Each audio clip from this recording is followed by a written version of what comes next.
सांगितलं की महायुतीसाठी आम्ही तयार होतो, मात्र आम्हाला परस्पर न सांगता राष्ट्रवादीशी आमदारांनी युती केली आणि आम्हाला फसवलं. काय सांगाल या सगळ्या राजकारणावर? महायुतीचा कार्यकर्ता काली मी अंबरनाथमध्ये होतो तेव्हा सांगितलं की लोकसभा आम्ही महायुतीमध्ये लढलो, विधानसभा आम्ही महायुतीमध्ये लढलो आणि कार्यकर्ता जो आहे हा महायुतीचं जे आहे ते काम करत आलेला आहे. अशा परिस्थितीमध्ये जे आहे सगळ्या निवडणुका ज्या आहेत त्या शिंदे साहेबांना देखील वाटतं की महायुतीमध्ये जे आहे ते लढल्या गेल्या पाहिजे. मला वाटतं जेव्हा आपण महायुतीमध्ये आहोत तर एकमेकांशी बोलून जे आहे युती आघाड्या ज्या आहेत त्या केल्या पाहिजे आणि मला वाटतं संबंध जे आहेत एकमेकांबरोबर जे ते चांगले राहायला पाहिजे. आज देखील मी बोलताना शिवसेना महायुतीचा बोलतो की नगराध्यक्ष जो आहे तो बदलापूरमध्ये बसला पाहिजे आणि अशा परिस्थितीमध्ये कोण कोणाला चॅलेंज देतंय, कोण काय करतंय, मला वाटतं ह्यापेक्षा महायुती कशी मजबूत होईल याच्यावरती देखील जे आहे काही पदाधिकाऱ्यांनी जे आहे हे लक्ष दिलं पाहिजे. सर, अजूनही शिवसेना शहर प्रमुख वामन म्हात्रे नगराध्यक्षपदी संभाव्य उमेदवार उमेनाताई म्हात्रे असा उल्लेख करतायत. अजून यादी डिक्लेअर झालेली नाहीये का? यादी डिक्लेअर होईल ना ऑफिशियली. काही आपल्या गोष्टी माहिती असतात अनऑफिशियली, काही गोष्टी उमेदवारी म्हणून इच्छुक जे आहे ते काही लोक असतात, नगराध्यक्ष म्हणून इच्छुक असतात आणि मला वाटतं आता 17 तारखेपर्यंत फॉर्म भरायचा आहे. पण वामन म्हात्रे हे जे आहे बदलापूरमध्ये गेले अनेक वर्ष काम करतात, शिवसेना वाढवण्याचं काम करतायत आणि पक्षाला जे आहे हे वामन म्हात्रे यांच्यावरती पूर्णपणे विश्वास जो आहे वामन म्हात्रेवरती आहे. तर कणकवलीमध्ये एका विकासाच्या नावाखाली सर्व पक्षीय एकत्र येत आहेत, मात्र उद्धव ठाकरे दोन्ही शिवसेना एकत्र येत आहेत म्हणून नाराजी अशी बातमी कळते. काय प्रतिक्रिया द्यायला? कणकवलीचा मला तेवढा विषय माहिती नाही. बरं, दिल्लीमध्ये जो स्फोट झाला त्याच्या संदर्भात आज एटीएसनं मुंबईमध्ये येऊन चार ठिकाणी छापेमारी केली, 2 जणांना ताब्यात घेतलंय. प्रत्येक वेळेस कनेक्शन हे ठाणे जिल्ह्यामध्ये का दिसतंय मुंबईमध्ये? बघा,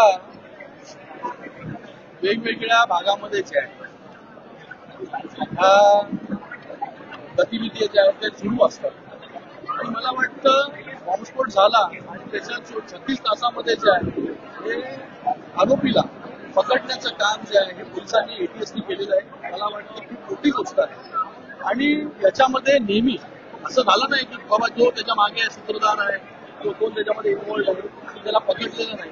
तर मला वाटतं एटीएस जे चांगल्या प्रकारे कारवाई केलेली आहे. तर मुंबईमध्ये प्रत्येक वेळेस अशा सगळ्या घटना घडतात, त्याचे सूत्रधार किंवा लोक तिथे राहतात. काय सूचना कराल या सगळ्या गोष्टी? मला वाटतं पोलिसांनी असेल, एटीएसनी असेल, या ठिकाणी देखील पूर्णपणे एक सर्च मोहीम जी आहे ती केली पाहिजे की अशा प्रकारच्या गतिविधींचं लिंक जे आहे ते मुंबईशी काय. सर, एकीकडे आपण स्पोर्ट्समॅन स्पिरिट पाहतो, तिकडे पॉलिटिकल स्पिरिट पाहायला मिळतंय, कारण एकनाथ शिंदे साहेबांनी संजय राऊत यांच्या तब्येतीची विचारणा करण्यासाठी फोन केला होता. मला वाटतं पॉलिटिक्समध्ये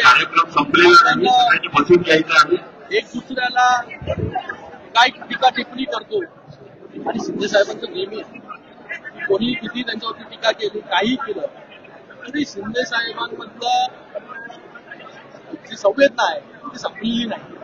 शिंदे साहेब हे प्रत्येकाच्या दुःखामध्ये धावून जाणारा नेता आहे. कुठलीही आपदा आली तर प्रत्येक पहिलं धावून जाणारा व्यक्ती जर आपल्याला दिसतो तो कोण? शिंदे साहेब. इरसालवाडीची घटना असेल, महाडमध्ये पूर असेल किंवा केरळामध्ये पूर असेल किंवा कोणाला मदत करणं असेल, मला वाटतं की पॉलिटिकल रायव्हलरी किती जरी असली तरी मला वाटतं पर्सनल एनिमिटी, पर्सनल दुश्मनी जे आहे ते कुठल्याही घरामध्ये जे म्हणजे होता कामा नाही. पॉलिटिकली कितीही तुम्ही एक दुसऱ्याबद्दल बोला पण पर्सनल डिफरन्सेस जे आहे, एकमेकांबद्दलची दुश्मनीची भावना जी आहे कधीच जी आहे ती स्वतःमध्ये जी आहे ती कार्यकर्त्यांनी पदाधिकाऱ्यांनी निर्माण होऊन देऊ नये. आज मला वाटतं एक मोठं उदाहरण जे आहे शिंदे साहेबांचं आहे. सर, तुम्ही करणार का संजय राऊत साहेबांना फोन तब्येतीची विचार? आता शिंदे साहेब जेव्हा फोन केला तेव्हा मी तिथेच होतो.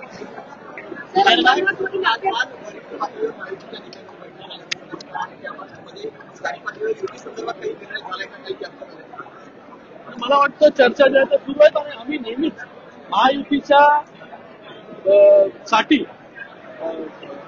नेहमी तयारच आहोत.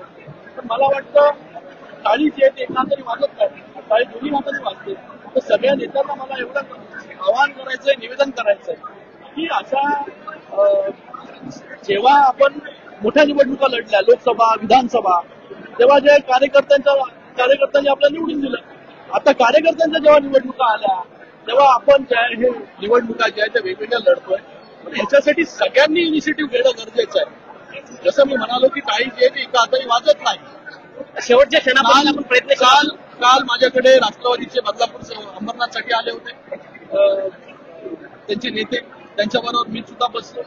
अंबरनाथमधून बीजेपीचे देखील आले होते, त्यांचं देखील ऐकणं जे आहे ते मी ऐकून घेतलेलं आहे आणि त्याच्यामध्ये जे आहे मार्ग काढण्याचा प्रयत्न जो आहे तो केला पाहिजे. पण at the end of the day कुठल्याही कार्यकर्त्यावरती जो आहे हा अन्याय होता कामा नये. आज ही कार्यकर्त्याची देखील निवडणूक आहे, कार्यकर्त्याला देखील निवडणूक लढायची इच्छा. आज इकडे 5 वर्ष निवडणुका झाल्या नाही, बरोबर ना वंशे? 5 वर्ष निवडणुका झाल्यानंतर 5 वर्षामध्ये कार्यकर्ते पण इच्छुक आहे निवडणूक लढण्यासाठी.